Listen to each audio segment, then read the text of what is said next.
Oh, welcome back to the Junior B Breakdown. It's episode 7, and we're finally back in the same province, which means fewer time zones and hopefully fewer coughs from a co-host. Yeah.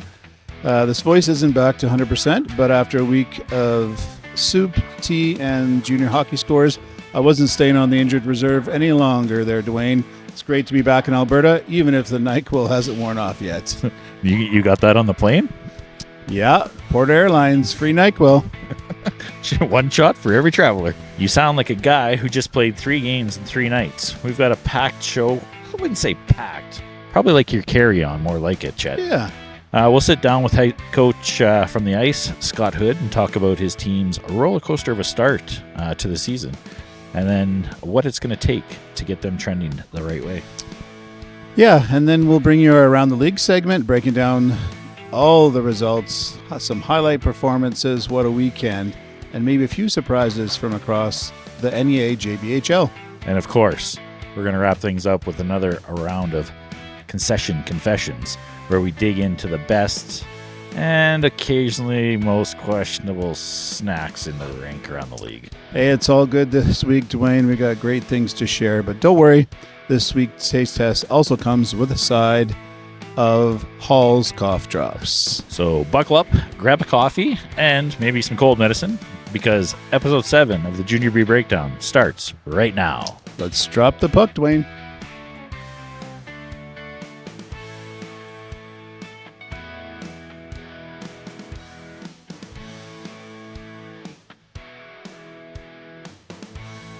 All right, welcome back to Questions with Coach, we'll call it. We're back here in the Coal Lake Energy Center talking to Scott Hood, or Hoodsy. I guess we'll start that, I guess. That works for me. Yeah. So just wanted to catch up with you. You know, we've had 11 games so far this season.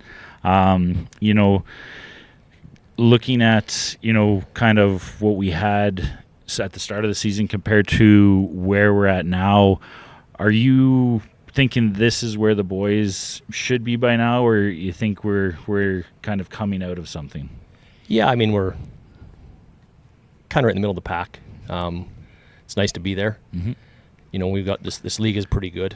We've got some good teams, and I mean, you got to play every night to win. I mean, the start of the year, yeah, you want to be top league, but it's progress. Yeah, it's a work in progress. You want to peak at the right time, and I mean, go back to last year, we peaked at the wrong time and kind of hurt us, where this year we're kind of just climbing the ladder a rung at a time and want to start seeing some results here now. Like you say, it's 11 games in, and we've seen every team. We know what every team's about. We know what we're about, and it's time to put the foot down here and start moving up. No, we've seen some nights where the boys are buzzing, and sometimes when it looks like they're chasing. What has been some of those biggest factors for those kind of up and downs? Well, you're right. It's consistency. I mean, we haven't been consistent all year. We haven't played a full 60. I think our best game was in Lloyd when we lost 5-2. You know, we not harp on them, but we're tough on them with different things. You know, we do video every Thursday, Saturday. You know, we have a great trainer. We have a great equipment manager. They don't have to do anything. It's being prepared to play, and I get it. They all work. They got school, and it's junior B, but they need to put the effort in all the time. I mean, to beat the Wainwrights, the Lloyds, the Vermilions, the St. Pauls, the Killam's, you got to put that effort in, and we're getting there. We're a young team, and you know, if this wasn't year 11, you know, you have a good core here that you could see this, you know, in 2-3 years really dominating this league. So they've played well. I mean, they work hard every night. They show up. So it's tough to, like I said, it would be John Tortorella and really be really hard on them, but it's you got to find that happy medium to push their buttons. So you mentioned back when we did our first interview, you know, looking at the lineup, you feel like you got enough depth for the guys and stuff. Is that still the mindset, or, you know, are we have some guys that we're supposed to be, you know, coming in hot and they're just kind of going along for the ride, or you got to kick some butts sometime? Yeah, I think you got to kick some butts every game and hold them accountable and push their buttons. Like I said earlier, the depth has been our strong suit. I mean, we're sitting 2 D-men every night, we're sitting 3 forwards, and these kids want to be in the lineup, they're coming to practice, so it's tough on us to make those decisions, and at the end of the day, you got to make the best for the team to, win that game. And I mean, yeah, we've lost a bit here, we're 6-5, but I still think everybody's played well, work commitments and guys have been injured and stuff like that, so the depth is our strong suit right now this year, so we can put anybody in and out of that lineup, and they can compete. But I mean, we got your top guys that you rely on a little more than your depth guys, but your depth guys are the ones that are getting the pucks deep and killing penalties for you, so everybody's kind of playing a role. Mm-hmm. It's just a matter of getting on that hot streak where we keep the same lineup for 4 games when you win 4 in a row or something like that. But we'll keep rolling. It's still early and getting close to the middle of the season, but we have lots of games left to find our groove. No, for sure. We've been able to catch quite a few games following that. Looking at some of the rookies that you've had come through the camp and now that are playing, starting roles and taking on those bigger roles, what can you say to their character? It's obviously they've had some good coaching, played some good hockey coming into here. I mean, it's tough to mention, 1 or 2 or 3. It's, it's a team game, and when they're playing like crap or they lose, it's, I go out as a team, I don't single anybody out. And even playing well, I mean, you play well as a team to win. I mean, there's so many rookies, and we kind of have a good mix of, young guys and older guys, so they kind of feed off each other. The old guys that are been around, they hold the guys accountable and help them out a bit, and the young guys push the old guys, because obviously the young guys are a little faster than the old guys and that kind of thing, but they just they seem to gel well together, and they're a close-knit team. I mean, as you can see by what the Blue Jays did, and they weren't probably the most skilled team. They had some guys that could play, but they were a close-knit group, and hopefully that transitions for us. Watching some of these games, you're right in there. You guys are scoring the first goal. That then the momentum changes. It goes up and down throughout the game. What are you trying to do on and off the bench to kind of keep that, to try to get that leveled out, right? It's frustrating probably to, see that, okay, yeah, we're off to a hot start, 16, 18 seconds into the game, and then it kind of slows down a bit. Yeah, it's tough to teach that consistency too, right? They play hard, and then it just maybe a mental lapse where they forget what they need to do, and I mean, that's what the video helps out with. I mean, you look at our last game against Vermilion, they beat us 6-1. Did they control the play? Yeah, for the most part, but we're in it. But we gave up 2 power play goals and a shorthanded goal, so it's a 3-1 game. Wainwright beat us 10-2, 5 power play goals there, so that makes it 5-2. Like, you're right, those little lapses, if you don't control them or they're few and far between, it turns into a 6-1 loss or 10-2 loss. But hopefully we're coming out of that, and it's just it's being consistent with the players and being not hard on the bench, but just holding them accountable for what they're doing and trying to make sure they want to get better and do the things the coaches are talking about. No, for sure. A tough weekend coming up. I got 2 of the top teams coming into town. I think it's Tigers on Friday night, followed by the Bisons, and sounds like, looking at the stats and looking at the league, we don't make it to all those away games, but the Bisons are coming on too. So going into this weekend, what kind of mindset are we trying to set forth for the guys here?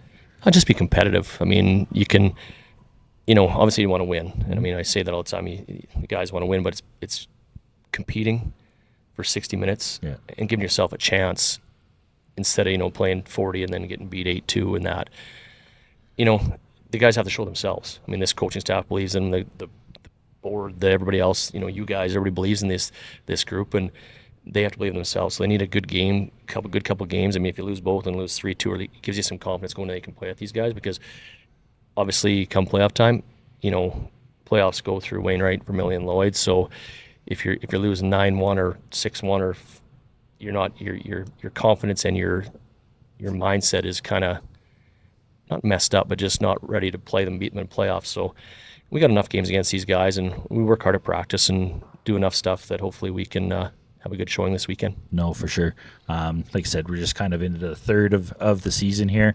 We have seen lots of great stuff out of the team. Looking forward to what's to come up to the Christmas break, and then what comes after. Right? I know there's been talk about a couple special nights coming up. I don't know if you want to mention about some of those.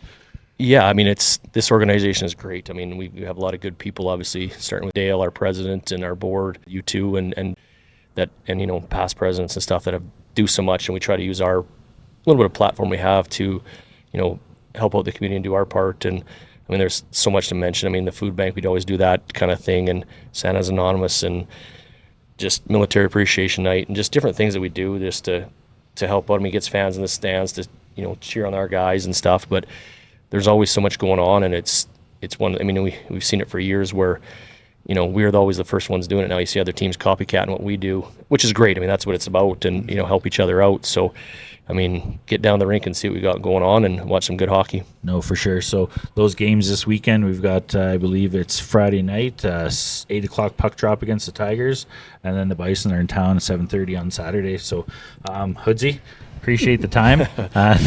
We'll catch up to you probably, you know, later on in the season and maybe running into playoffs. So good luck. Always a pleasure. Thanks, guys. All right, thanks. Great conversation there with Scott Hood. Thanks for your time, Coach. You can really tell how he believes in that group, even after a bumpy few games here. Yeah, the ice have kind of been up and down so far, but with a clear plan and the players buying in, the locker room, you know, we'll come together and we've got a good feeling about it. Next up, we'll go around the league, have a look at the highs, the lows, the highlight reels from another wild week in the Junior B Hockey League. Dwayne, it's time for our weekly Around the League segment. Let's get things started with the Vermilion Tigers hosting the Lloyd Bandits. Well, Chet, looking at this game that happened down in the Vermilion Stadium on the 30th, looks like the Tigers had the pep coming into this and they didn't stop. Looking at the kind of way that it ended up there, 11-3 for Vermilion over the Bandits, which is kind of unheard of. You look at kind of what the Bandits did last week, and I think they popped in 18 goals in 2 games, and then coming out on this Thursday night, and maybe that could be some of it, right? Not having the total time to get ready, but, you know, only putting up a 3 spot. Yeah, that first period was spicy. Basically, the Bandits get on the roll, get things rolling, and then it was all Vermilion there. Yeah, ending up 6-2 going into the second period there. And, you know, it didn't stop for Vermilion. They potted 3 more goals, 9-2 going into the third. And, you know, you look at that kind of 3-man roster of Vermilion with Touton, Michael Joy, you know, Pavak. You know, those 3 guys contributing night in, night out, you know, helped the Vermilion Tigers out to a 11-3 win. Yeah, Michael John and Pavka continuing to do what they do. Let's just go right down to the third period. I want you to start scrolling, and then we'll keep scrolling until we're done this segment here. Yeah, so you look at that. You know, when you get those lopsided scores, both teams are looking for something. You know, it looks like they got into a spirited match there in the third with you know, quite a few penalties going on, some, you know, game misconducts, and it just as we have said before, you know, when scores get uneven or lopsided the way they are, it's just a parade to the box.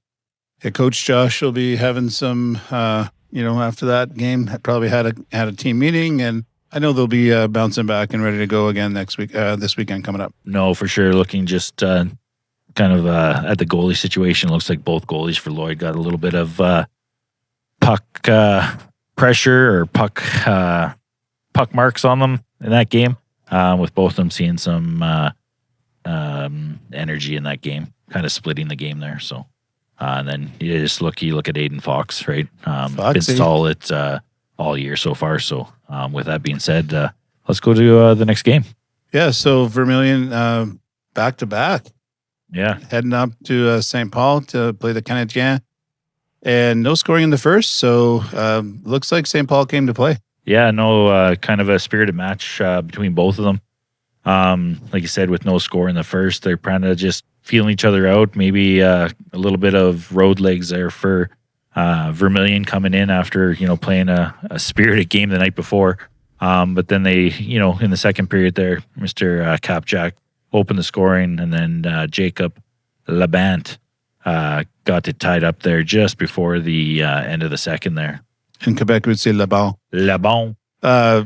Also, I think maybe 8 p.m. I'm just doing some math here. Trick-or-treating started at 4 o'clock on the 31st. So, yeah, maybe both teams... a little candy coma. Yeah, had a little bit. You add a game from the night before. Still a 4-2 victory from Vermilion still a great performance, but also I think really shows how St. Paul, they're on the rise. They're up and coming. Yeah, They're not a team to sleep on. No, for sure. And, going into that third period there, you got the usual suspects for Vermilion Tigers coming out and adding to the win there, going up to a 4-1 lead before Colby Miller, put one in just before the end of the game, bringing St. Paul to a 4-2 loss. But in saying that, like you said, Chet, they're on the rise. They're putting up those fights against those tough teams night in and night out now. Yeah, all right, let's on to the next game.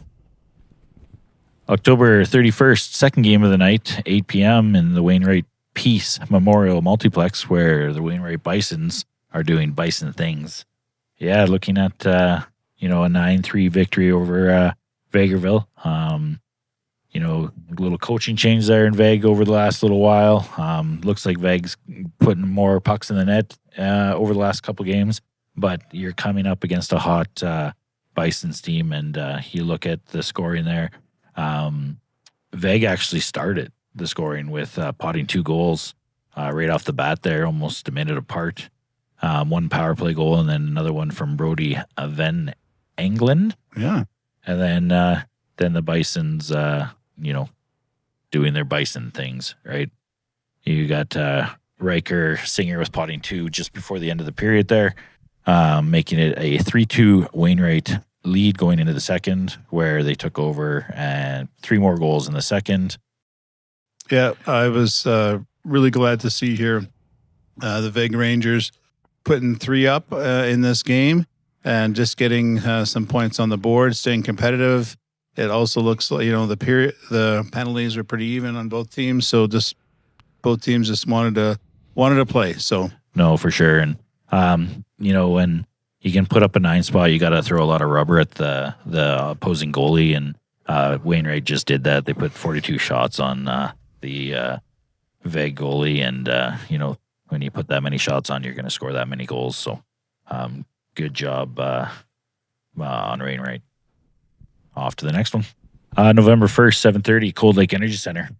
Cold Lake Ice coming to this, coming out of a little bit of a slump. I think they dropped 3 or 4 games in a row here, Chet. Not only on the road, but at their own barn. Some games they probably should have came out on top of that they kind of let slip away. But, coming in on the Saturday night game here against Veg, they came out ready to play. I think both of us I was in the building. You were stuck in Chicoutimi. Sick. Nursing that man cold of yours. Yeah, it was a tough weekend. So, yeah, looking at the score, it was 3-0 for the Ice after the first period, where Jackson Schremer. I'd say Schreier. Yeah. Well, Schreier. Yeah. We'll get it right one of these times. And then one of the standout rookies there this year so far that we've been able to watch and fortunate to actually see this kid play, Noah Fedor pots his second one. And then Colby Rudolph just before the end of the first.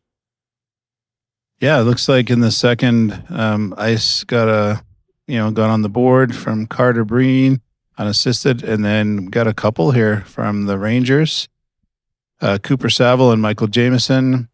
And then into the third, it was more rookies. It's just a nice combination there, rookies and veterans. Gresla, Ashton Butts, and Josh Butt.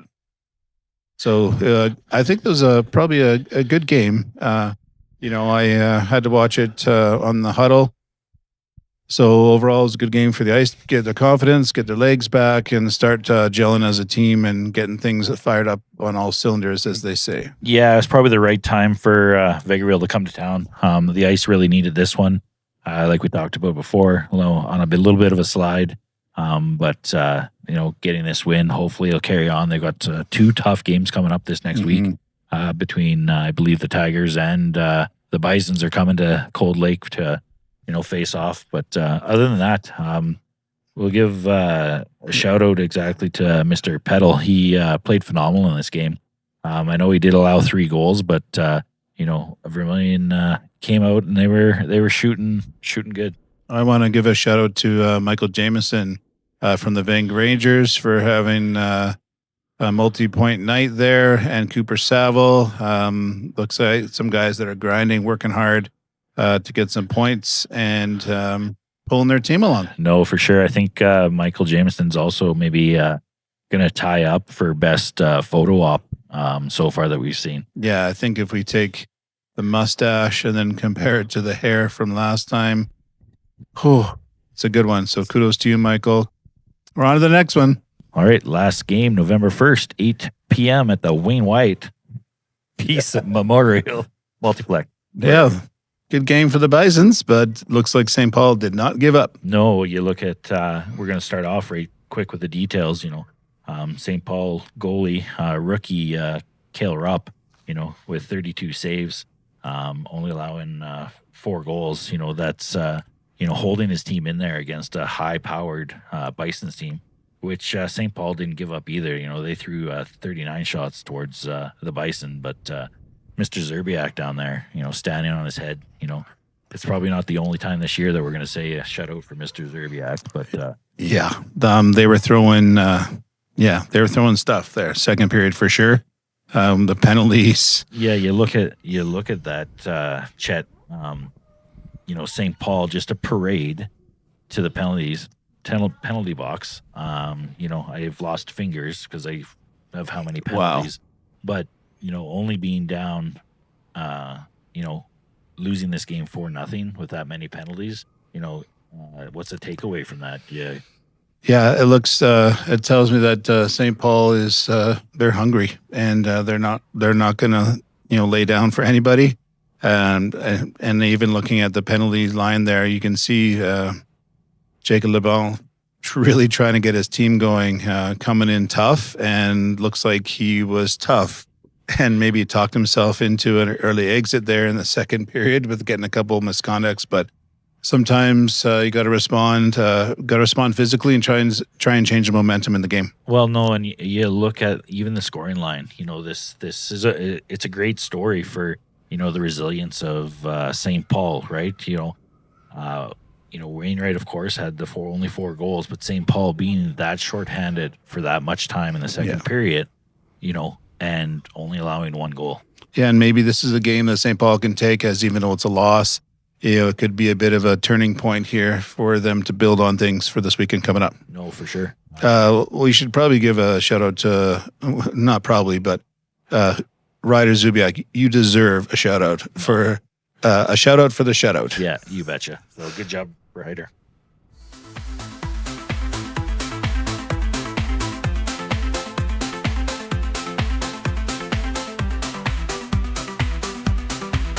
Well, Dwayne, it looks like it's time to lend our culinary expertise, our culinary palates, so to speak, and let everybody know what we've been up to in these rinks. Last time we were together, we participated in some pretty darn good food at the Cold Lake Energy Center.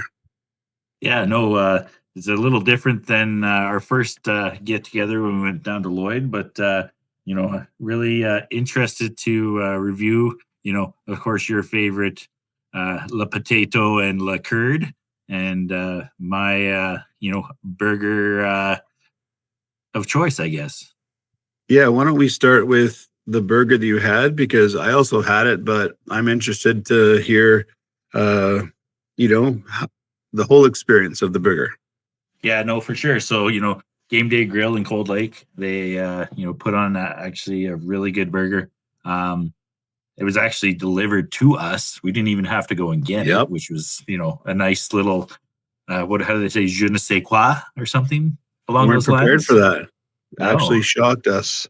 Yeah. So when the burger showed up, open up the old container there and you see this nice toasted bun, looking at a nice thick patty. And this burger actually came with cheese and bacon. Bun, like I said, toasted to perfection. Nice little crisp, little golden. Burger, very flavorful.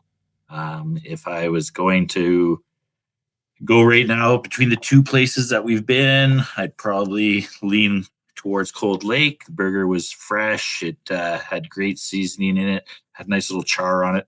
And then the cheese and bacon just put it kind of over the top. And, It's a bacon cheeseburger that we were delivered, and they delivered on that. It was a delicious bacon cheeseburger. I'm going to give it that 4.5 buns out of 5. Wow, yeah, I would probably be there too. And you and I both looked at the burger before we added any condiments or enhancers, we call them, on the podcast here. And so after we had a good look at the burger, we had the bite, and then you put on some of the, what were your go-to condiments to enhance this? Like I said before, I didn't really need to enhance it, but I do like putting a little bit of ketchup, a little bit of mustard, and that sweet relish. And it just, sent it off the charts. Honestly, I didn't put it down. Yeah. I finished it right there. Yeah, we even talked about going back for another one, except for the poutine was in play there. But yeah, it was a burger that you probably could eat just on its own. You betcha. So, and then, like I said, we did try the poutine. Let me lay it on me. Lay it on me, Chet. Lay it on me. Well, since I'm going to the barn again shortly, I don't want to talk about too much because I might order it again. But there is a poutine special there's a cold like ice only special, and it is game day or only certain months, or what is it? Yeah, just on game day. Now I've tried, when I've come down a day early, I've tried to order this ahead of time on another day, and I was told no, absolutely not. This is only at what a draw. Like you're getting people in the barn on game nights to see the ice, and they get this bonus that it is an exclusive poutine. So it's a dill pickle poutine, and let me tell you, it's pretty awesome. Like still using the same game day fries, which are at itself top notch, because they almost are like hand cut, but I don't think they are. I could be wrong. We might have to ask that tonight or next time you're in the building. But they pull off that fresh cut feeling. Yeah, they have that feel to them. They've got that just again nice coating, and then we got the cheese curds, and we got this really good gravy. It's like a deep gravy, like almost as dark as like a New York fries that you get in a mall in. What's the nearest mall to Tabor or nearest mall to Chicoutimi? I might have to go to Lethbridge. I think I might have to go to the mall there to get that type of gravy. Yeah, and so it's very close, but then this is where it gets exciting. First off, you get the choice of, for you Albertans, you get the choice of shredded mozzarella, but then they ask you, do you want shredded or curds? And I said, is there a choice? And they said, well, yeah, there's a choice. I said, well, there shouldn't be. And so I said, cheese curds. Yeah, no extra charge. That's crazy because you're converting a burger guy into a poutine guy because of the curds. Yeah, so the curds go, and then the gravy goes on, and then there is a layer of finely chopped dill pickles that goes on there. Door. No, phenomenal. And then I can't even this is just mind blowing. You get at least 3 generously sized deep fried dill pickle spears on top of that. And I was just like, are you kidding me? So not only are we getting the best of the poutine, we're getting the best of the dill pickle world here. Phenomenal. So Did you have to bring some of that equalization money back to Alberta to pay for this? Oh, don't even get me started. So, happy to support the local economy wherever I go, no matter what province I'm in, that. So on top of all of this is this dill pickle. It's like a dill pickle sauce. It's like a sour cream or like some sort of dill pickle sauce that is just expertly, it's like hatch woven over top. And you get this beautiful presentation. And this thing was the size of a toddler, this food. Did you feed a family?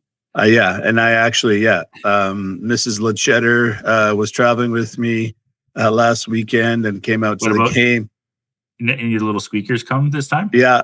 Squeaker 2 was there as well. And we just, I even offered the three of us could have eaten for 2 days with the portions, and then the pricing was incredible. So it is a full meal for at least 2 people, but you got to eat it all in one sitting while it's hot, because that's the only way to eat poutine. So anyways, if you're talking about the total combination of everything, I'm going to give this, I have to give it, I don't know if I should score it this high, but it's a high bar. And I'm going to go, if we're talking curds out of 5, curds overall, man, I don't know if there's anything like, you can't complain about having too much food. No, for sure. So I can't dock it in any respect. So I'm going to give it 5 curds out of 5. Wow. Yeah, Wow. and I know that's a high bar, but I think this is going to set the standard for the league for poutines. And I know I would love for people to tell us juniorbreakdown@gmail.com, or hit us up on socials on Facebook and Instagram. DM us. Let us know if there's a better poutine in your barn, because we're going to come. If there's a contender. Yeah, we're going to come. We got to hit Anyways, thanks to Mandy, Game Day Grill, for hosting us, treating us so well, and keeping us well fed. So that was a amazing poutine. No, I appreciate the hospitality in that barn. And like I said, yourself and myself, Chet, we're going to have to get out and visit a couple more of these rinks so that we can do some more comparisons. Yeah. All right. Well, that's it for this installment of Concession Confessions. Keep those forks sharp. Okay. And we'll see you at the next one. You betcha. Keep grilling. Well, that wraps up another week in the league.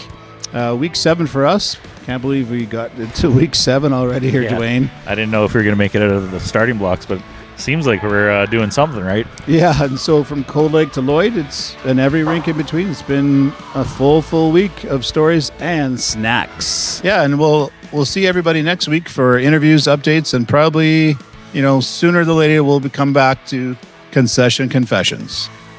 Thanks for tuning in, and now you have the breakdown. The Northeast Junior B Breakdown is brought to you by the Cold Lake Ice, supporting junior hockey and the players, coaches, and fans who make this league so much fun to follow. Chet and Dwayne are fictional characters created for entertainment purposes only. Any resemblance to actual persons, living or deceased, is purely coincidental.